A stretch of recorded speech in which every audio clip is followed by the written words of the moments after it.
Welcome to Farooq Digital Academy. Hello, dear student. How are you? I hope you all are very well by the grace of Almighty Allah. I am fine too. Allah helps them who help themselves. আল্লাহ তাদেরকে সাহায্য করে যারা নিজেরা নিজেদেরকে সাহায্য করে। অর্থাৎ তুমি কিছু পাওয়ার চেষ্টা না করলে আল্লাহ তোমাকে সরাসরি দেবে না। তার মানে কি? তার মানে হলো তোমাকে চেষ্টা করে অর্জন করতে হবে। প্রিয় শিক্ষার্থী বন্ধুরা, cloze test with clue real practice part 2 নিয়ে আমি আজকে আলোচনা করব। তো উইথ ক্লু প্রয়োগের পূর্বে কি করতে হবে প্রিয় শিক্ষার্থী বন্ধুরা, সেটা কিন্তু তোমাদেরকে মনে রাখতে হবে। এই কাজগুলো জানা না থাকলে কিন্তু আজকের ক্লাস সম্পর্কে তুমি ভালো ধারণা পাবে না। প্রিয় শিক্ষার্থী বন্ধুরা, তোমাকে আজকের ক্লাসে এর মজা পেতে হলে, আজকের ক্লাস সম্পর্কে তোমার ভালো ধারণা পেতে হলে, আজকের ক্লাসটি যদি তুমি উপভোগ করতে চাও, সেক্ষেত্রে তোমাকে কি করতে হবে? পূর্বের কিছু জিনিস তোমার জানা থাকতে হবে। সেই জিনিসগুলো কি কি? উইথ ক্লু এর নিয়মগুলো সম্পর্কে ধারণা নিতে হবে। তো শিক্ষার্থী বন্ধুরা, আমি উইথ ক্লু পার্ট 1, 2, 3 তে আলোচনা করেছি। শিক্ষার্থী বন্ধুরা, তোমরা যারা এখনো দেখো নাই, আমি আই বাটনে দিয়ে দিলাম, তোমরা দেখে এসে তারপরে আজকের ক্লাস, এই প্র্যাকটিস ক্লাসে তোমরা রিয়েল প্র্যাকটিস ক্লাসে প্রবেশ করো, তাহলে অবশ্যই তোমার কাছে আজকের পড়াটা অনেক মজাদার হবে এবং তুমি বুঝতে পারবে। শিক্ষার্থী বন্ধুরা, এরপরে কি করতে হবে? টেবিলের যে শব্দগুলো দেওয়া থাকবে সেই শব্দগুলোর অর্থ ডিকশনারি থেকে জেনে নিতে হবে। আর যদি তুমি জানো বেটার। তো প্রিয় শিক্ষার্থী বন্ধুরা, এরপরে কি করতে হবে? শব্দগুলি কোনটা কোন পদ তা তোমার জানা থাকা দরকার। অর্থাৎ কোনটা কোন parts of speech, adjective, noun, adverb, এগুলো সম্পর্কে তোমার নলেজ থাকতে হবে। প্রিয় শিক্ষার্থী বন্ধুরা, এই শব্দগুলো তুমি যদি পদগুলো না চেনো, এই শব্দগুলো কোনটা কোন পদ, তাহলে কিন্তু তোমার আজকের ক্লাস বুঝতে অসুবিধা হবে। তো প্রিয় শিক্ষার্থী বন্ধুরা, এই পদ সম্পর্কে আমি আলোচনা করেছি বেসিক গ্রামার পার্ট 4 এর এতে। আমি এটাও তোমাদের আই বাটনে দিয়ে দিলাম, তোমরা ক্লাসটা দেখে এসো। তো শিক্ষার্থী বন্ধু, এবারে কি করতে হবে? প্যাসেজটি প্রথম থেকে শেষ পর্যন্ত পড়ে প্যাসেজটির মূল বিষয় সম্পর্কে তোমাকে অবগত হতে হবে। তো শিক্ষার্থী বন্ধুরা, এই বিষয়গুলো তোমাকে জানা থাকতে হবে, তাহলে আজকের প্র্যাকটিস ক্লাসটা তোমার মনোযোগ আসবে এবং তুমি বুঝতে পারবে। আর শিক্ষার্থী বন্ধুরা, একটি বিষয় না বুঝতে পারলে কিন্তু সেটাতে মজা আসে না এবং সেটা মনে থাকে না, শিখতে ভালো লাগে না, এটাই কিন্তু কারণ। সেজন্য তোমাকে কোনো কিছু শিখতে গেলে অবশ্যই সেটা প্রথম থেকে শেষ পর্যন্ত তোমাকে ভালোভাবে দেখতে হবে, তাহলে কেবল তুমি সেই জিনিসটা অর্জন করতে পারবে। তো আশা করবো তোমরা অবশ্যই এই বিষয়গুলো জেনে তারপরে আজকে ক্লাসে প্রবেশ করো। শিক্ষার্থী বন্ধুরা, today you are going to enjoy the real taste of using with clues for filling gaps part 2। Are you mentally ready? Then let start the practice class. শিক্ষার্থী বন্ধুরা, আমরা কিন্তু সরাসরি প্র্যাকটিস ক্লাসে চলে এসেছি। আমি ক্লাসটি নিয়েছি এসএসসি কুমিল্লা বোর্ডে, এটা চলে এসেছে অলরেডি 2017 সালে। শিক্ষার্থী বন্ধুরা, আমি এই প্যাসেজটি উইথ ক্লুর এই প্যাসেজটি চয়ন করেছি এসএসসি পরীক্ষা, এসএসসি সিলেবাস থেকে। তবে মনে রেখো, এই বিষয়টা সম্পর্কে নলেজ থাকলে এই ক্লাস 8 এর শিক্ষার্থী এবং এইচএসসির শিক্ষার্থীরাও কিন্তু এখান থেকে নলেজ নিয়ে তোমরা তোমাদের সিলেবাসের যে উইথ ক্লুর প্রশ্নগুলো রয়েছে, প্যাসেজগুলো রয়েছে, সেগুলো কিন্তু তোমরা পূরণ করতে পারবে। তো শিক্ষার্থী বন্ধু, মনে রেখো না যে এটা এসএসসির সিলেবাস থেকে নেওয়া হয়েছে এসএসসি পরীক্ষার্থীদের জন্য শুধু, এটা সবার জন্য। যে কেউ এখান থেকে নলেজ গ্যাদার করে তার নিজের সিলেবাসটা সে কমপ্লিট করতে পারে, এইভাবে প্র্যাকটিস করতে পারে। তো শিক্ষার্থী বন্ধুরা, আমি তো একই সাথে ক্লাস 8 এর বা এইচএসসির কোনো পার্ট নিয়ে আলোচনা করতে পারি না, তবে পর্যায়ক্রমে আমি ক্লাস 8 এর এবং এইচএসসি এর পার্টগুলোও আস্তে আস্তে আমি এই বোর্ড কোশ্চেনের প্র্যাকটিস ক্লাসগুলো আমি তোমাদের করিয়ে দেবো। তোমরা অবশ্যই আমার সঙ্গে থাকবে। শিক্ষার্থী বন্ধুরা, তাহলে আমরা আলোচনায় চলে যাচ্ছি। তো তোমাদের প্রশ্নে লেখা থাকে, আগে প্রথমে প্রশ্নটা পড়া দরকার, কারণ এই প্রশ্নটাই যদি না জানি তাহলে উত্তর কি লিখবো। দেখো, প্রশ্নে লেখা আছে fill in the blanks with the word from the box. বক্সের শব্দগুলোতে তোমাকে শূন্যস্থান পূরণ করতে হবে। তার মানে কি, এই যে বক্সগুলো দেওয়া আছে, এই বক্সগুলোর মধ্যে যে শব্দগুলো দেওয়া আছে সেই শব্দগুলো তোমাকে ব্যবহার করে এই যে গ্যাপগুলো দেখতে পাচ্ছ এখানে, এই গ্যাপগুলো তোমাকে পূরণ করতে হবে। তো শিক্ষার্থী বন্ধুরা, দেখো এখানে প্রশ্নে আরো ইনস্ট্রাকশন দেওয়া আছে। You may need to change the form of some of the word. তোমাকে কি করতে হতে পারে? শব্দের কোনো শব্দের ফর্ম তোমাকে পরিবর্তন করা প্রয়োজন হতে পারে। যদি তোমার প্রয়োজন হয় সেক্ষেত্রে তোমাকে পরিবর্তন করতে হবে। এরপরে শিক্ষার্থী বন্ধুরা, দেখো কথা আমি একটু বুঝিয়ে বলি। তার মানে কি, একটি ওয়ার্ড যদি নাউন থাকে, তোমার অ্যাডজেক্টিভ করা দরকার অ্যাডজেক্টিভ করতে পারো, আর অ্যাডজেক্টিভ আছে অ্যাডভার্ব করা দরকার অ্যাডভার্ব করতে পারবে। এভাবে প্রয়োজন অনুসারে তুমি পার্টস অফ চেঞ্জ করে নিতে পারবে, শব্দের পদ চেঞ্জ করে নিতে পারবে, এ কথা বলা হয়েছে এখানে। শিক্ষার্থীর বন্ধুদের পর দেখে লেখা আছে you may need to use one word more than once. তুমি একটা শব্দ একবারে বেশি ব্যবহার করতে পারবে। এটা বলা আছে এখানে। তো শিক্ষার্থী বন্ধুরা, তাহলে আমাদের প্রথম কাজ হচ্ছে আমরা প্রথমে এই শখের শব্দগুলো সম্পর্কে নলেজ গ্যাদার করব এবং এর মিনিংটা জেনে নেব। তো শিক্ষার্থী বন্ধুরা, যেহেতু আমরা বাংলাদেশের মানুষ, আমাদেরকে এর ভাবটা জানা জরুরি। দেখো, বিটুইন মানে দুইয়ের মধ্যে, সেইং মানে এখানে প্রবাদ বাক্য। এই প্যাসেজের মধ্যে বলা হয়েছে সেইং মানে হচ্ছে, সেইং মানে যদি বলা, তবে এখানে বলা হয়েছে হচ্ছে প্রবাদ বাক্য হিসাবে, এবং এটি একটি নাউনের কাজ করছে এই প্যাসেজের মধ্যে। শিক্ষার্থীর মধ্যে এবার দেখো, ফিজিক্যাল মানে শারীরিক, এটা একটা অ্যাডজেক্টিভ। অফ প্রিপোজিশন এর মানে হচ্ছে এর, সাধারণত এর এই অর্থ প্রকাশ করে। অন মানে উপরে, এটা প্রিপোজিশন। এরপর দেখো, পার্টিসিপেশন মানে অংশগ্রহণ, এটা নাউন। তোমরা জানো যে আমি তোমাদের শিখিয়েছি পার্টস অফ স্পিনার উপায়ে। এখানে টিআইএন যুক্ত শব্দ হচ্ছে কি নাউন। এরপর দেখো, পার্সোনালিটি, এটাও নাউন, টিওয়াই যুক্ত শব্দ। এরপর দেখো, বেনিফিশিয়াল মানে উপকারী, এল যুক্ত শব্দ, এটা কিন্তু অ্যাডজেক্টিভ। এরপর দেখো, অ্যান একটা আর্টিকেল বা ডিটারমিনারে কাজ করে এটি। শিক্ষার্থী বন্ধুরা, এটি মূলত অ্যাডজেক্টিভ। তারপর দেখো, ফর প্রিপোজিশন রয়েছে একটি, ফর মানে জন্যে। তো প্রিয় শিক্ষার্থী বন্ধুরা, তাহলে আমরা শব্দগুলো জেনে নিলাম। এবার আমাদের কাজ হচ্ছে প্যাসেজটা প্রথম থেকে শেষ পর্যন্ত একবার মনোযোগ দিয়ে পড়া, এবং আমাদেরকে কি করতে হবে, এই প্যাসেজ সম্পর্কে অবগত হতে হবে যে প্যাসেজটা কি সম্পর্কে। তো দেখো প্রিয় শিক্ষার্থী বন্ধুরা, sports are very essential dash আস, আমাদের কাছে খেলাধুলা খুবই প্রয়োজনীয়। শিক্ষার্থী বন্ধুরা, এখানে আমি ড্যাশ বলেছি গ্যাপে, তোমরা খেয়াল রাখবে, যেখানে শব্দ নেই সেখানে আমি ড্যাশ বলেছি। এরপরে দেখো, there are various types dash sports, among them cricket, football, volleyball, swimming etc. are very popular. All types of sports are dash to us. There are a relation dash the body and the mind. A sound mind lives in a sound body. Is a wise dash. In order to win success in life, we should have a sound health which defends dash regular dash in games and sports. Sports keep us dash fit. Sports exercise is dash important influence in forming one's dash. তো শিক্ষার্থী বন্ধুরা, আমি এই প্যাসেজটা পড়লাম। এই প্যাসেজটা পড়ার পরে আমি বুঝতে পারলাম যে এটি খেলাধুলার উপকারিতা সম্পর্কে বর্ণনা দেওয়া হয়েছে, এবং এটা মূলত খেলাধুলা সম্পর্কে এখানে বলা হয়েছে। তো শিক্ষার্থী বন্ধুরা, তাহলে চলো আমরা গ্যাপে চলে যাচ্ছি। দেখো, নাম্বার এ, আমরা এ নাম্বার গ্যাপ এখানে দেখতেছি যে এ নাম্বার গ্যাপ দেওয়া আছে। তো প্রিয় শিক্ষার্থী বন্ধুরা, তাহলে এই এ নাম্বার গ্যাপটা আমরা পূরণ করবো কিভাবে, একটু খেয়াল করো। এখানে এই গ্যাপের আগে রয়েছে এসেনশিয়াল, এটি একটা অ্যাডজেক্টিভ, এবং পরে রয়েছে প্রোনাউন আস, এটি কিন্তু পার্সোনাল প্রোনাউন অবজেক্টিভ ফর্মে রয়েছে। তো শিক্ষার্থী বন্ধুরা, তারা আমাদের নিয়ম কিন্তু আমরা শিখে আসছি। আমি নিয়মগুলো তোমাদের সুবিধার জন্য আবারও দেখাবো, এবং তাদের তোমাদের মনে পড়ে সেগুলা। দেখো, আমাদের একটি নিয়ম লেখা আছে, সকল প্রিপোজিশন। দেখো, এরপর দেখো, নাউন, নাউন ফ্রেজ, প্রোনাউন। তার মানে কি, দেখো প্রোনাউনের পূর্বে কি হয়, সকল প্রিপোজিশন বসে। তার মানে নাউনের পূর্বে বসে, আবার প্রোনাউনের পূর্বে বসে, আবার নাউন ফ্রেজের পূর্বে বসে। তাহলে শিক্ষার্থীর বন্ধু একটু খেয়াল করে দেখো, এখানে কিন্তু একটা প্রোনাউন রয়েছে, অবজেক্টিভ প্রোনাউন। তাহলে এখানে আমরা কিন্তু কি নিতে পারি, একটি প্রিপোজিশন নিতে পারি। তো প্রিয় শিক্ষার্থী বন্ধুরা, এখানে প্রিপোজিশন রয়েছে কয়টা, বিটুইন, অফ, অন, ফর, 4টি। তাহলে এখানে কোনটা প্রয়োজন, শিক্ষার্থীর বন্ধু আমাদের দেখতে হবে যে এখানে কোনটা প্রযোজ্য। সেক্ষেত্রে কিন্তু ভাবটা খেয়াল করতে হবে, অর্থাৎ অর্থটা তোমাকে একটু হালকা খেয়াল করতে হবে। যেহেতু এখানে 4টি প্রিপোজিশন চলে এসেছে, আমরা কোনটা দেবো। দেখো, এসেনশিয়াল, খুবই essential, very essential. Sports are very essential, খেলাধুলা আমাদের জন্য খুবই প্রয়োজন।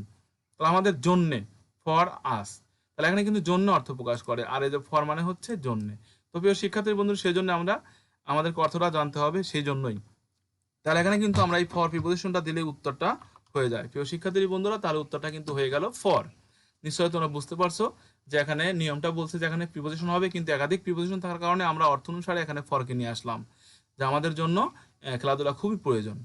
তো প্রিয় শিক্ষার্থী বন্ধুরা, এরপরে দেখো, there are various type dash sports, বিভিন্ন ধরনের খেলাধুলা রয়েছে, বিভিন্ন ধরনের খেলাধুলা রয়েছে, খেলাধুলার বিভিন্ন প্রকারভেদ রয়েছে, মানে ভেরিয়াস টাইপস রয়েছে, বিভিন্ন প্রকারভেদ রয়েছে। তো এখানে খেলাধুলার, এখানে কিন্তু খেলাধুলার সঙ্গে এর বিভক্তি আসে, আর আমরা জানি যে এর বিভক্তি প্রকাশ করতে অফ ব্যবহার করা হয়। তো প্রিয় শিক্ষার্থীর বন্ধুরা, তাছাড়া দেখো এখানে স্পোর্টসটা কিন্তু নাউন, আর নাউনের পূর্বে তো প্রিপোজিশন আসবেই, আমরা একটু আগে দেখে আসলাম। সেজন্য এখানে আসতেছে নিয়ম অনুসারে, এর বিভক্তি অনুসারে এখানে আসতেছে অফ। তো প্রিয় শিক্ষার্থীর বন্ধুরা, তাহলে এখানে আমি অফ দিয়ে দিলাম, উত্তরটা কিন্তু হয়ে গেল। কিভাবে দিলাম না, প্রিপোজিশনের নাউনের পূর্বে কি বসে, প্রিপজিশন বসে। ওকে, এটা একটা নিয়ম আছে। আর এখানে খেলাধুলার বিভিন্ন প্রকারভেদ রয়েছে, বিভিন্ন ধরনের খেলাধুলা রয়েছে, সেজন্য এখানে এই যে খেলাধুলার, এখানে লার সঙ্গে এর বিভক্তি রয়েছে, র বিভক্তি রয়েছে, সেজন্য কিন্তু আমরা এখানে অফটাকে নিয়ে আসলাম, এটা খেয়াল রাখবে। এরপরে দেখো, অ্যামং দেম, তাদের মধ্যে football, volleyball, swimming etcetera are very popular. তাদের মধ্যে সাঁতার কাটা, ভলিবল, ফুটবল, ক্রিকেট হচ্ছে সবচেয়ে জনপ্রিয়। এরপরে দেখো, অল টাইপস অফ স্পোর্টস, সকল ধরনের খেলাধুলা আর কি হয় ড্যাশ টু আস, আমাদের কাছে কি, আমাদের কাছে কিন্তু উপকারী, মানে কি সকল ধরনের খেলাধুলা আমাদের কাছে উপকারী, এটা অর্থ অনুসারে আমরা পেলাম। তবে আরেকটা জিনিস এখানে দেখো, এখানে রয়েছে বি ভার্ব। তো শিক্ষার্থীর বন্ধু, এই বি ভার্বে কিন্তু একটা নিয়ম রয়েছে, খুবই সুন্দর নিয়ম এবং ইম্পর্টেন্ট নিয়ম, প্রত্যেকটা পরীক্ষাতেই এই নিয়মটা থাকে। তো নিয়মটা চলো আমরা দেখে আসি। নিয়মটা হচ্ছে তোমার বি ভার্ব বা লিঙ্কিং ভার্ব, এ ধরনের ভার্বের পরে অ্যাডজেক্টিভ বসে। দেখো, এ ধরনের ভার্ব সাধারণত সাবজেক্টের কোয়ালিটি বা গুণ প্রকাশ করে। তো প্রিয় শিক্ষার্থী বন্ধু, এখানে দেখো, এখানে খেলাধুলার সকল ধরনের খেলাধুলার গুণ প্রকাশিত হয়েছে, যে সকল ধরনের খেলাধুলা আমার জন্য কিরকম, আমার জন্য কেমন, আমার জন্য উপকারী। এই দেখো, বেনিফিশিয়াল রয়েছে। তাহলে আমাদের নিয়মটা হচ্ছে বিভারের পরে অ্যাডজেক্টিভ আসবে। দেখো শিক্ষার্থী বন্ধুরা, এখানে বিভারের পর কিন্তু অ্যাডজেক্টিভ চলে আসলো। তাহলে বেনিফিশিয়ালটা কিন্তু অ্যাডজেক্টিভ, বেনিফিশিয়াল। দেখো, উত্তর হয়ে গেল। তো আমরা বুঝতে পারলাম যে এখানে বিভারের পর অ্যাডজেক্টিভ বসে, নিয়মটা খুবই গুরুত্বপূর্ণ, তোমরা এটা মনে রাখবে। এরপরে দেখো, there are a relation dash the body and the mind. তো প্রিয় শিক্ষার্থী, দেখা অ্যান্ড দিয়ে দুটা নাউন রয়েছে, অ্যান্ড দিয়ে যে কোনো জিনিস হতে পারে, দুটো অ্যাডজেক্টিভ হতে, দুটো নাউন হতে পারে। যদি এরকম ক্ষেত্র হয়, সেক্ষেত্রে প্রিয় শিক্ষার্থীর মধ্যে দেখা একটা নিয়ম রয়েছে। দেখো, বিটুইন প্লাস প্রথম উপাদান প্লাস অ্যান্ড প্লাস দ্বিতীয় উপাদান, তার মানে কি অ্যান্ড দ্বারা দুইটা উপাদান, সেই উপাদান দুটো অ্যাডজেক্টিভ হতে পারে, নাউন হতে পারে, কোনো ব্যক্তি হতে পারে, বস্তু হতে পারে, কোনো গুণের নাম হতে পারে, কোনো গুণ হতে পারে, যে কোনো দুইটা জিনিস। তাহলে তার পূর্বে গ্যাপ থাকলে আমরা কি দেবো, বিটুইন দেবো। কত সুন্দর দেখো নিয়মটা। তাহলে আমরা সেই কারণে কিন্তু এখানে কি দিলাম, আমরা প্রিপজিশন বিটুইন দিলাম। এটা কিন্তু প্রিপজিশন। তাছাড়া দেখো, এই নিয়মে মিলে যে সকল প্রিপজিশন বসে, যে নাউনের পূর্বে নাউন বা নাউন প্রিপজিশনের নাউন ফ্রেজের পূর্বে সকল প্রিপজিশন বসে, তাহলে এটা কিন্তু বিটুইনে একটা প্রিপজিশন, সেক্ষেত্রে কিন্তু নিয়মটা মেলে। যাই হোক, দুই দিক দিয়ে নিয়মটা মেলে, তাহলে আমরা যে কোনো একদিক দিয়ে মনে রাখবো। তাহলে উত্তরটা কি হচ্ছে, বি টু ইন, এই উত্তরটা এখানে হয়ে গেল ডি নাম্বার। তো প্রিয় শিক্ষার্থী বন্ধুরা, তাহলে এখানে অর্থটা কি দেওয়া হলো, there are a relation between the body and the mind, মন এবং শরীরের মধ্যে একটা সম্পর্ক রয়েছে। এখন দেখো, a sound mind lives in a sound body, বলা হচ্ছে যে সাউন্ড মাইন্ড, একটা সুস্থ মন, লিভস বাস করে, ইন এ সাউন্ড বডি, একটা সুস্থ দেহের মধ্যে। তার মানে কি, একটা সুস্থ দেহ, সুস্থ মন, ইজ এ ওয়াইজ, একটা কি প্রবাদ বাক্য, এটা একটা প্রবাদ বাক্য। দেখো, ইজ এ ওয়াইজ সেইং, এই দেখো প্রবাদ বাক্যের ইংরেজি কি, সেইং। এবং এখানে একটা নিয়ম দেখো রয়েছে, আর্টিকেল, অ্যাডজেক্টিভ, এরপরে তো নাউন হবে। আর আমি তো বলছি যে আইনযুক্ত শব্দ নাউন হয়।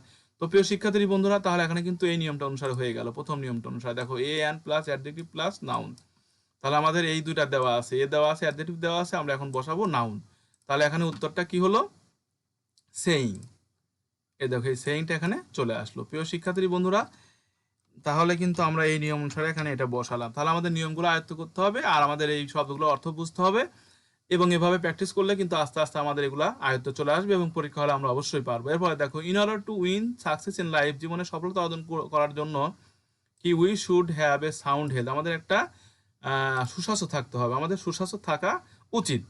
হুইচ, যেটা ডিপেন্ডস করে কিসের উপরে, রেগুলার, নিয়মিত, কিসের উপরে। শিক্ষার্থীর মধ্যে এখানে দেখো, আগে আমাদেরকে এটা বসাতে হবে, এটা বসালে কি হবে, এটা ক্লিয়ার হয়ে যাবে। তো এখানে দেখো, রেগুলার একটা অ্যাডজেক্টিভ, এরপরে কিন্তু নাউন আসবে। শিক্ষার্থীর মধ্যে তোমরা জানো যে অ্যাডজেক্টিভ পর নাউন আসে।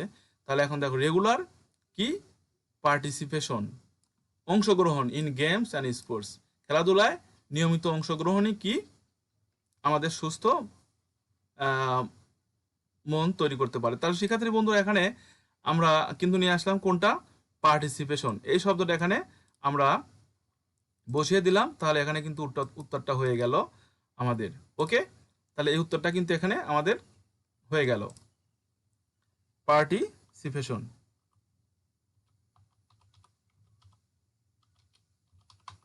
তো প্রিয় শিক্ষার্থী বন্ধুরা, এখন দেখো, এখন আমরা আগেরটা বসাতে পারবো, রেগুলার পার্টিসিপেশন, নিয়মিত অংশগ্রহণ কোথায়? ইন গেমস অ্যান্ড স্পোর্টস, খেলাধুলায় নিয়মিত অংশগ্রহণই কি করতে পারে?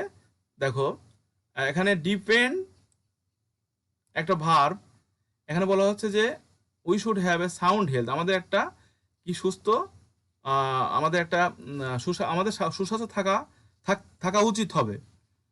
হুইচ, যেটা ডিপেন্ড নির্ভর করে কিসের উপরে? এই যে রেগুলার নিয়মিত এক্সারসাইজের উপরে। তাহলে এখানে কিন্তু উপরে ইংরেজি আসতেছে, তাহলে আমরা কিন্তু বুঝতেছি যে ডিপেন্ডের সঙ্গে সবসময় অন প্রিপোজিশনটা ব্যবহার করা হয়। তো প্রিয় শিক্ষার্থী বন্ধুরা, এখানে ডিপেন্ডের পরে কি হচ্ছে? অন হচ্ছে। ডিপেন্ডের পরে অন হচ্ছে। আমরা জানি যে এই ডিপেন্ড ভার্বটা সবসময় অনকে গ্রহণ করে। তাহলে ডিপেন্ড অন মানে কোনো কিছুর উপর নির্ভর করে। তাহলে এখানে দেখো regular participation in games and sports, এই নিয়মিত খেলাধুলা অংশগ্রহণের উপরই এটা নির্ভর করে। কি নির্ভর করে? আমাদের এই যে সাউন্ড হেলথ, এই সুস্বাস্থ্যটা নির্ভর করে। তো প্রিয় শিক্ষার্থী বন্ধুরা, তাহলে এখানে দেখা যাচ্ছে যে ডিপেন্ড ভার্বের সঙ্গে এখানে অন বসে। আর একটা জিনিস হচ্ছে দেখো রেগুলার পার্টিসিপেশন, এটা কিন্তু একটা নাউন ফ্রেজ। দেখো এখান থেকে শুরু করি, এটা একটা নাউন ফ্রেজ, আর আমরা জানি নাউন ফ্রেজের আগে কি বসে? প্রিপোজিশন বসে। সেই হিসাবে কিন্তু এখানে অনটা বসলো, আমরা প্রিপোজিশনটা অনটা দিয়ে দিলাম।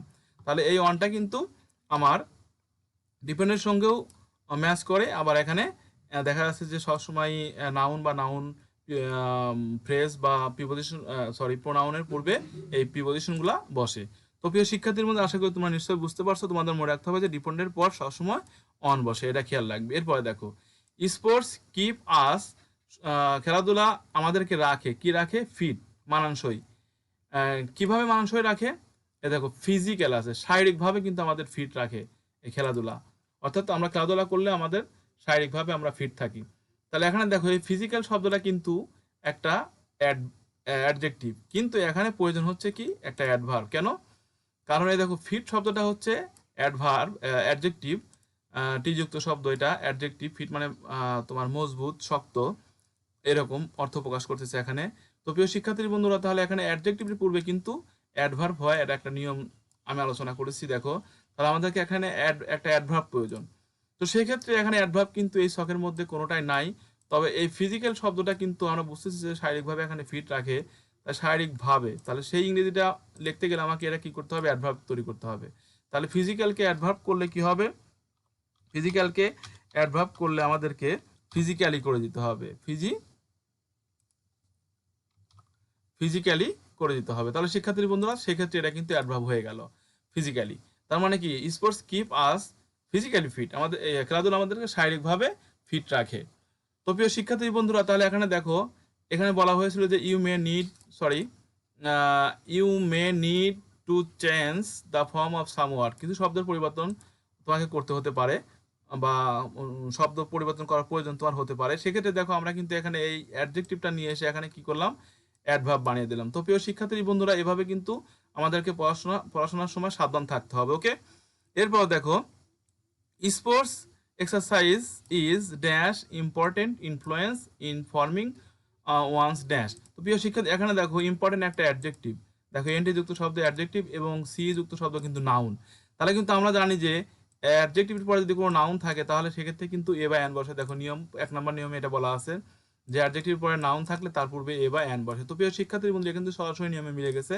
সেক্ষেত্রে কিন্তু আমরা এখানে এ বা অ্যান দিতে পারি, কিন্তু আমরা ছকের মধ্যে পাচ্ছি অ্যান, এবং এখানে ভায়াল আছে জন্য প্রথম অক্ষর, সেজন্য অ্যানই হবে এখানে। তাহলে এখানে উত্তরটা কি হয়ে গেল? আমাদের অ্যান।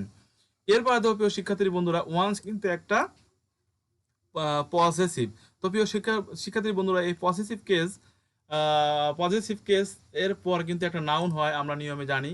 দেখো নিয়মটা, এই যে পজিটিভ কেস অফ পারসন এর পর কি হয়? নাউন হয়। অর্থাৎ করিমের সঙ্গে যদি এস থাকে, করিমস, বা ওয়ানের সঙ্গে যদি এস থাকে, এটা পজিটিভ কেস হয়। এছাড়া পজিটিভ কেস রয়েছে মাই, দেয়ার, আওয়ার, হিজ, হার, এগুলো কিন্তু পজিটিভ কেস আমি আলোচনা করেছি বেসিক গ্রামার পার্ট 6-এ। তোমরা যারা দেখো নাই, অবশ্যই বেসিক গ্রামার পার্ট 6 দেখে আসতে হবে। প্রিয় শিক্ষার্থীর বন্ধুরা, তোমাদের আমি আরেকটা কথা বলে রাখি।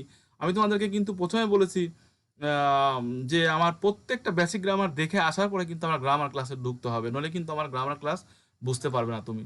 তো শিক্ষার্থী বন্ধুরা, তাহলে আমাদের এখানে নিয়মটা হলো কি? যে এখানে একটা নাউন আসবে, আর এখানে দেখো নাউন পার্টিসিপেশন একটা ছিল, এটা আমি ব্যবহার করে ফেলছি অলরেডি। তাহলে আর একটা নাউনই আছে এবং একটি মাত্র শব্দ এখানে রয়েছে, পার্সোনালিটি। তার মানে কি?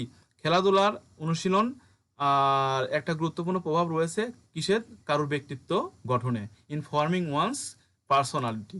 তার এখানে কিন্তু অর্থের দিক থেকে ব্যক্তিত্ব আসলো, পার্সোনালিটি আসলো। আবার এখানে আমরা বুঝতে পারছি যে এটা নাউন শব্দ এবং এখানে আমাদের নাউনই দরকার, পসেসিভ কেসের পরে নাউনই দরকার। তো প্রিয় শিক্ষার্থী বন্ধুরা, তাহলে আমরা কিন্তু এখানে পার্সোনালি দিয়ে দিলাম, উত্তরটা কিন্তু হয়ে গেল পার্সোনালি টি, যুক্ত শব্দ নাউন। দেখো শিক্ষার্থী বন্ধুরা, তাহলে কিন্তু আমাদের এটা কিন্তু উত্তর হয়ে গেল। তো প্রিয় শিক্ষার্থী বন্ধুরা, আসলে এই কন্টেন্টগুলো তৈরি করতে অনেক পরিশ্রমের দরকার, ভিডিওগুলো তৈরি করতে অনেক পরিশ্রমের দরকার। তোমাদেরকে সহজভাবে উপস্থাপন করে বোঝানোর জন্য কিন্তু টেকনিক প্রয়োগ করতে হয়, অনেক চিন্তা ভাবনা করে ভিডিও তৈরি করতে হয়, এডিট করতে হয়, অনেক পরিশ্রম করতে হয়। সেজন্য শিক্ষার্থী বন্ধুরা, তোমরা অবশ্যই এই ভিডিওগুলো দেখে অন্তত পক্ষে আর কিছু না হোক, তোমাদের কাছে এটুকু আবদার থাকবে, তোমরা তোমাদের কাছে একটি এটুকু আবদার থাকবে, তোমরা অন্তত একটি লাইক দিবে, যাতে আর তোমাদের সেই লাইকটাই কিন্তু আমাদের অনুপ্রেরণা কাজের। তোমাদের কাছ থেকে তো আর অন্য কিছু চাওয়া হচ্ছে না। তো প্রিয় শিক্ষার্থী বন্ধুরা, তোমরা অবশ্যই লাইক, কমেন্ট এবং শেয়ার করতে ভুলবে না বন্ধুদের মধ্যে। আর প্রিয় শিক্ষার্থী বন্ধু, তুমি যদি আমার চ্যানেল নতুন হয়ে থাকো তাহলে অবশ্যই চ্যানেলটি সাবস্ক্রাইব করে পাশের বেল আইকনটি অন করে দিবে, কারণ মনে রাখবে যে তোমাদের এই চ্যানেলটি একদিন না একদিন খুবই প্রয়োজন হবে। কারণ আমি এই চ্যানেলে কন্টেন্ট তৈরি শুরু করেছি, গ্রামার দিয়ে শুরু করেছি। প্রিয় শিক্ষার্থী বন্ধুরা, আমি আস্তে আস্তে ইংরেজির সকল দিক নিয়ে এই চ্যানেল আলোচনা করব এবং এসএসসি, এইচএসসি, ক্লাস 8 অর্থাৎ মাধ্যমিক এবং উচ্চ মাধ্যমিক সিলেবাসের সকল ইংরেজি গ্রামার নিয়ে আলোচনা হবে এখানে।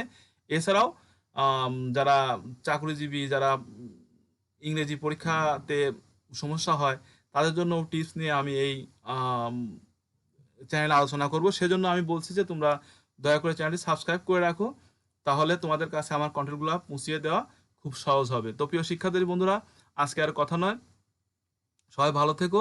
পরবর্তী ক্লাসের দেখার আমন্ত্রণ জানিয়ে আজকের মতো এখানে বিদায় নিচ্ছি। See you to my next class. Good bye.